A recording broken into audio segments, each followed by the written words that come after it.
Greetings and salutations, viewers. I'm StarPrincessHLC, and welcome back to Lads in Distress. When I last left off, we were bonding more with Prince Myrrh. We were getting to know him a little bit better and find out that he actually has a very sensitive side to him, and he wants to do more charity stuff. And, well, we attempted to, break tradition by having him stay here for the betrothal stuff instead of at his kingdom. And people are questioning it, but they're going along with it, so we'll see what happens with that. But for now, we're just chatting away with him. And we hug him from the back because he said something very sweet, I'm guessing. I don't recall. A quick rush of air escapes his lips, signaling his shock. Once he manages to calm down, he begins to chuckle. He looks around, making sure there is nobody watching us. Unable to turn around from within my grasp, he creates his visual illusion in front of both of us. I squint to see the distant writing. What's the rush, Princess Charming? I jiggle the wrapper inside my hands. Invisibility candies. Oh yes, that was another thing where he wants to take us to the beach and show off his swimming skills. And he wishes that he could talk to her better without having to hide all the time, so the invisibility stuff. That's right. Guess what I brought? Prince Myrrh raises his brow, understanding instantly dawning on his face. Are the days of trekking miles to secluded beach finally over? Now we get to haunt all the other beachgoers by creating waves where they cannot logically exist, and by tossing their beach balls back at them without even waiting for them to land. You got it. I can see I've been a fantastic influence on you. I never said I agreed with your antics. Oh, is that so? I went through so much effort for creating these two. You claimed they were easy to acquire. They were easy to make, but you haven't noticed it's been a week since I started creating them. The potion itself was quick to brew, but then I had to wait for the precipitates to form. I spent hours and days just watching the poor thing boil, chanting magical nothings the whole time. You've spent so much time with me the last week. I find it hard to believe you have found any time to look over the potion. Perhaps I pulled all-nighters just to please you with these potions, Prince Myrrh. We can't have your legs cramping up any longer, can we? Impressive. Makes it hard to refuse. Don't refuse, duh.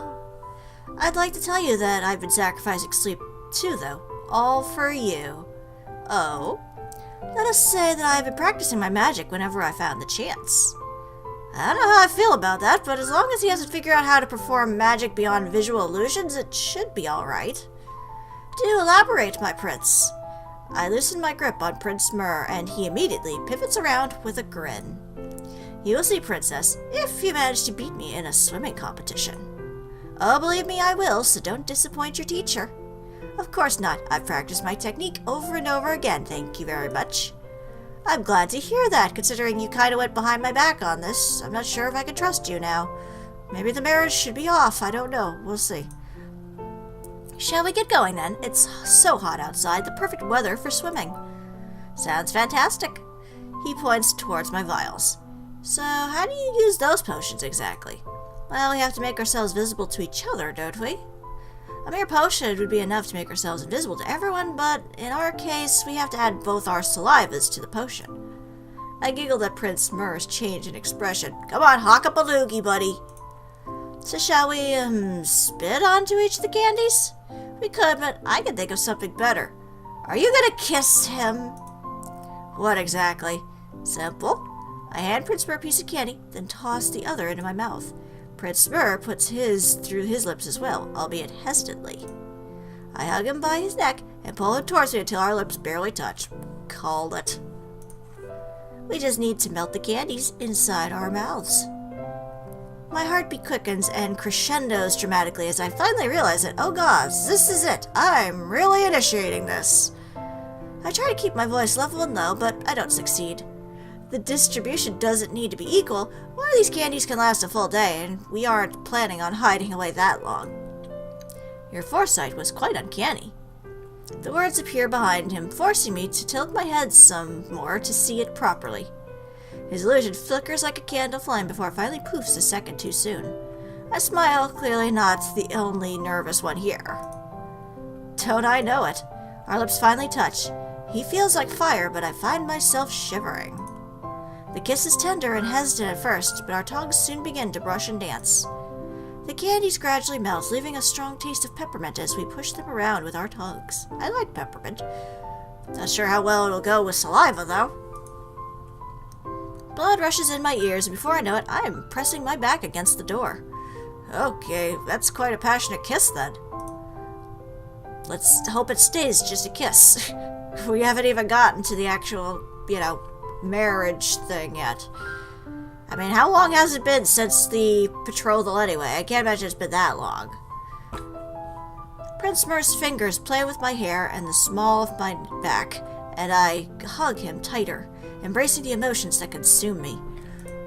We stay entangled for an eternity, forgetting our reason for kissing in the first place until long after the candies have completely dissolved.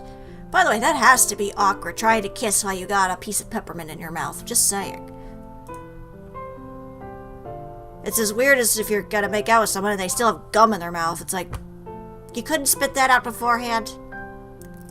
When our lips finally part, it is with delay and longing. We gaze into each other's eyes and begin to laugh. You look like a ghost. How kind of you to say that. No, you look beautiful. You're a beautiful ghost. Okay, don't have a ghost fetish on me, please. I shake my head with yet another giggle. So are you. It's how we know the potion is working. Ah, of course. Shall we go, then? One moment. With those last words, I tiptoe and pull Prince Mir towards me once more, my hands exploring his hair. You're gonna ruffle his head. Well, now we're here at the beach. Prince Mir and I dash to the beach, creating footprints in the sand that confuse anyone who sees them. A ghost! Mama! Mama! Yes, what is it, dearie? Look, invisible man! We greet each other before walking up to the child. Mama, the footprints are coming here! I ruffle her hair. The mother looks scared, but she doesn't run away.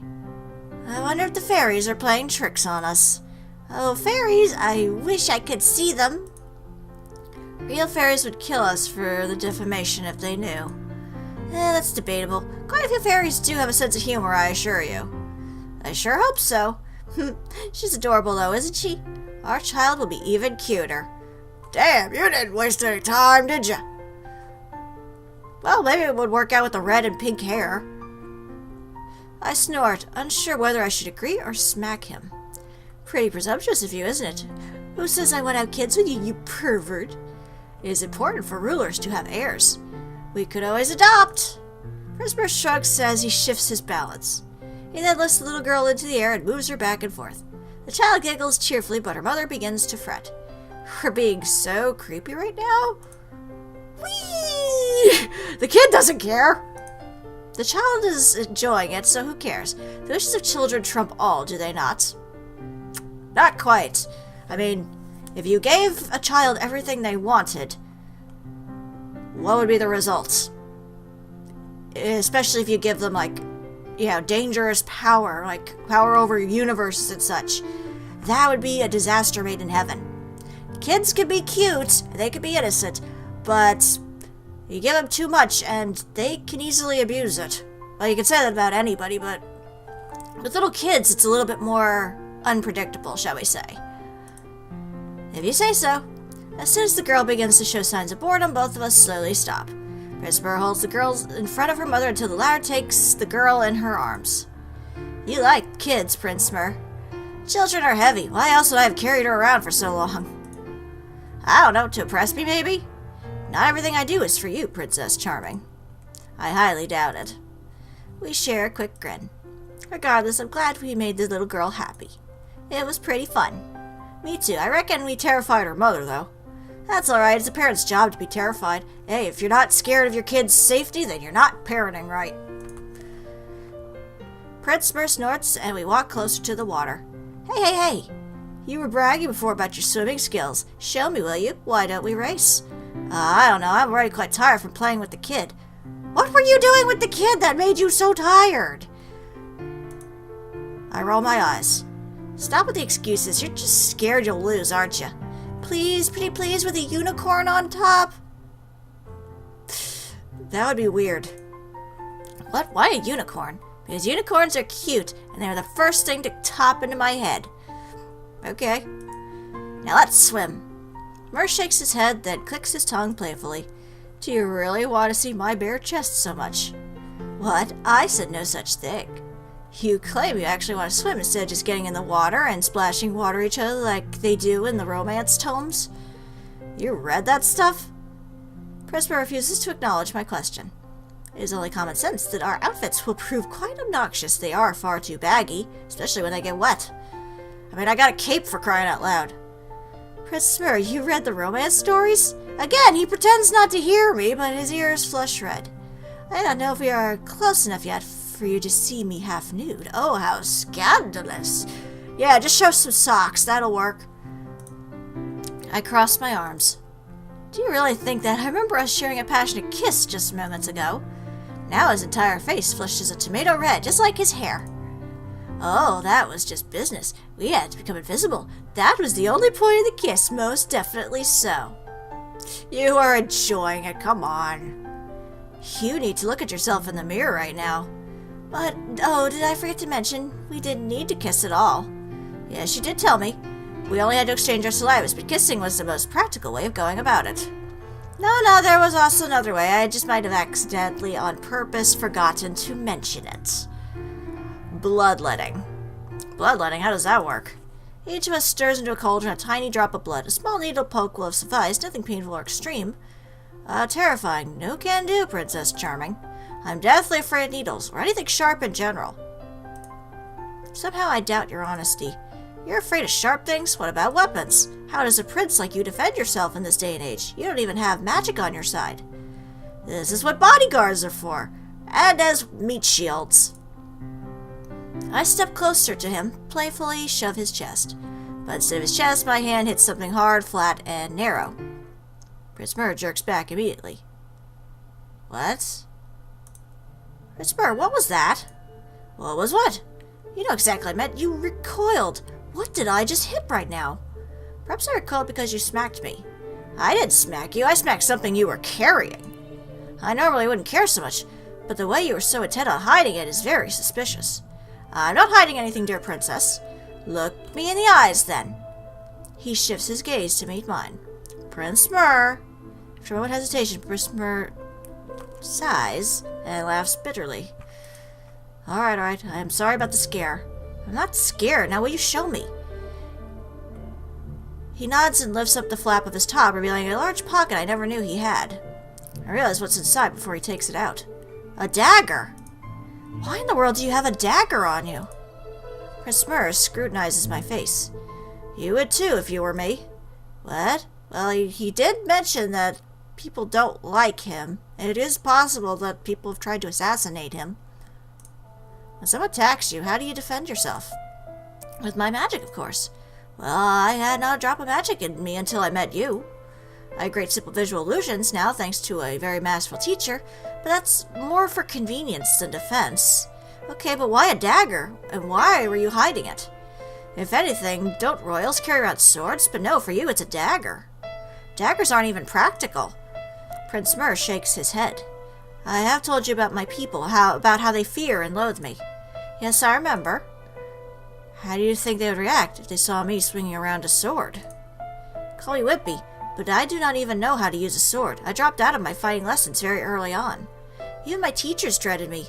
Oh, they tried to hide their feelings, but it is hard to conceal your hatred from someone you are sparring. Prince Mur. He shakes his head and tries to smile, but his expression is so forced that it robs me of my words. Do not worry about it. I am fine. The point of the story is that only a dagger was the easiest weapon for me to carry without further rousing vehemence from others.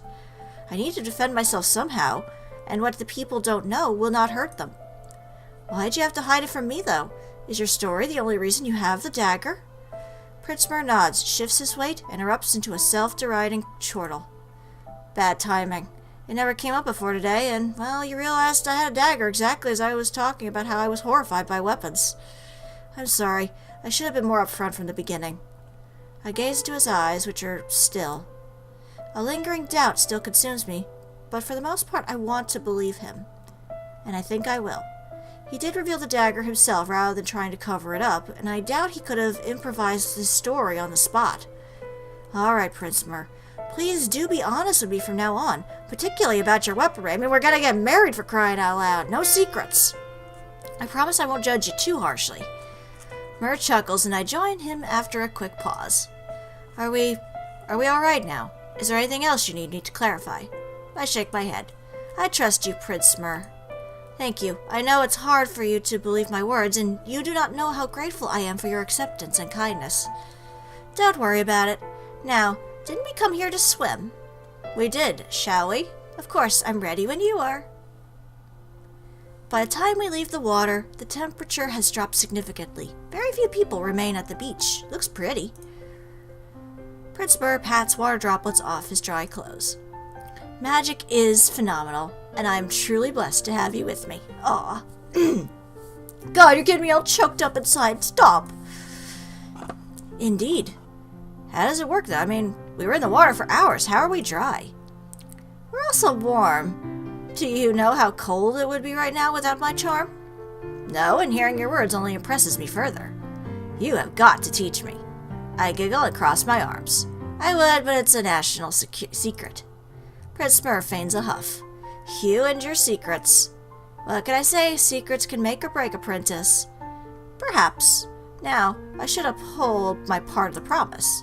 The promise? The promise to surprise you if you want to race against me. I'm going to turn a blind eye to the fact that you used magic. That wounds my pride. I would never cheat. I am simply the better swimmer. You were lagging behind me by a good 20 meters before you suddenly propelled yourself ahead of me. I was giving you a head start. Prince Mer smirks and ruffles my hair. Hey, you.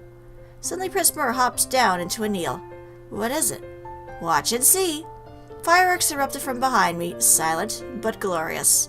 I look back at Prince Mer, and in his hand is a small case with a ring whose gem is as large as an acorn. I know this is a marriage of obligation, not love. I am growing to love you from the bottom of my heart, but that does not change the nature of this engagement. You are the light of my life, and I wanted to ask you formally. Will you marry me, my Princess Charming? I nod immediately. Of course, my prince. Wasn't that the plan to begin with? Prince Mer shrugs, then slips the ring over my finger. Only when I feel nothing, despite its perfect movements, do I realize, wait, the ring is an illusion? How are you manipulating it so well? It's moving so precisely, it's not even faltering. You had me fooled. Oh, it is an illusion, all right. Worry not, however, the real one is in my room, and we can grab it whenever. I thought the illusion would be a greater tribute to your talents as a teacher and my appreciation for you. What flattery. You're right, though. This is too impressive not to love. I don't know, I think after that you'd be almost like... At one point you'd be like, okay, that's impressive, but where's the bling? At least that's how some girls would probably take it. It's like, are you saying that this marriage is fake? If you are flattered, I have succeeded. I should be able to keep the ring on your finger for the rest of today as long as I remain conscious. How in the world did you improve so much so quickly? Hours and hours of practice were involved and, all-nighters. Wow, Prince Mer, that's all I can say. Wow, I appreciate it. I lean down and give Prince Mer a kiss on the cheek and a hug. Thank you so, so much. The ring is beautiful. You are welcome. Is there a reason you proposed so early, though? We still have 2 weeks left. Yes, I am sad to say there is. Prince Mer sighs dramatically. Alas, if only we had more time on our side, the proposal would have been much more impressive. It was impressive enough as it is. Seriously, thank you. But what's up? Prince Mer looks at me with wavering eyes. I would like to request that I marry earlier than planned. What? Why? There is no reason to. There is. I received mail from my parents today, and they had some terrifying news. Water Kingdom may or may not be in terrible danger. The dragons are attacking. The dragons? Yes, the dragons. They've only attacked the peripheries for now, but who knows what they will do in due time. We don't even know where they came from. Are they following orders? We don't even know that. Water Kingdom has no defenses against magical creatures. Lunar Kingdom does. But your fairies are tied to your nation, are they not? It is illegal for them to aid foreign nations but in times of war, and most of them will refuse regardless. If we unite, you can order some fairies to defend Water Kingdom against the dragons. If not, Water Kingdom may go down and there will be no longer a treasury to join with yours.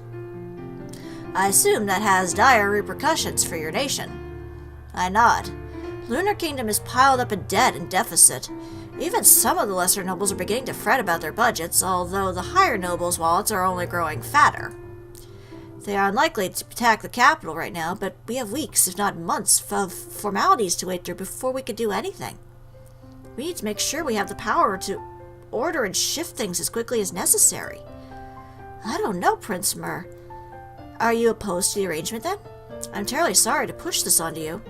No, I'm not against it, it's just I need a little more time to contemplate it, and probably talk to my parents.